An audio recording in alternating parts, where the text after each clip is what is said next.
Communism, as a socio-economic ideology, is characterized by the elimination of bourgeois property, not the abolition of property in its entirety. The specific target is modern bourgeois private property, which represents the ultimate manifestation of a system founded on class conflicts and the exploitation of the majority by a privileged few. In essence, the fundamental principle of communist theory can be encapsulated in the concise phrase, abolition of private property. Critics have accused communists of seeking to eliminate the right to personally acquire property resulting from one's own labor, arguing that this property forms the cornerstone of personal freedom, individual activity, and independence.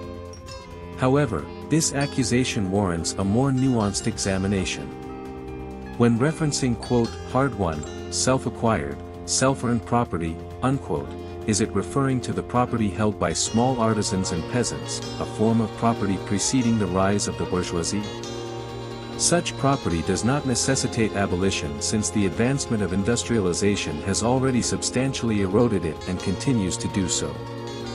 Alternatively, does it pertain to modern bourgeois private property?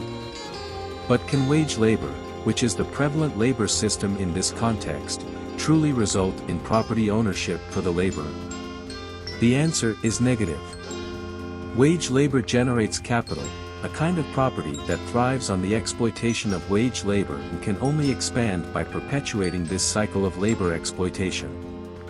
The current structure of property is fundamentally rooted in the conflict between capital and wage labor. Let's delve into both aspects of this conflict.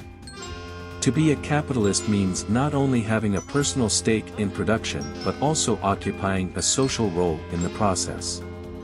Capital is a collective product, reliant on the joint efforts of numerous individuals, and ultimately, the entire society to set it in motion.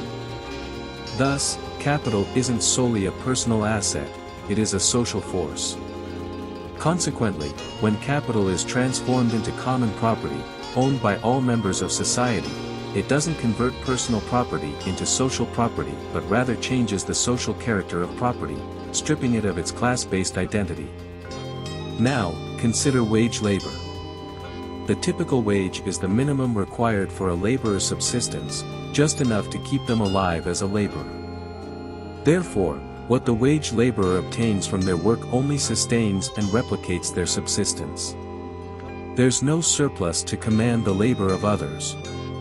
The intent here is not to eliminate the personal appropriation of the products of labor, which serves to maintain and reproduce human life, but rather to eradicate the harsh nature of this appropriation, where the laborer exists solely to bolster capital and is permitted to live only as far as it serves the interests of the ruling class.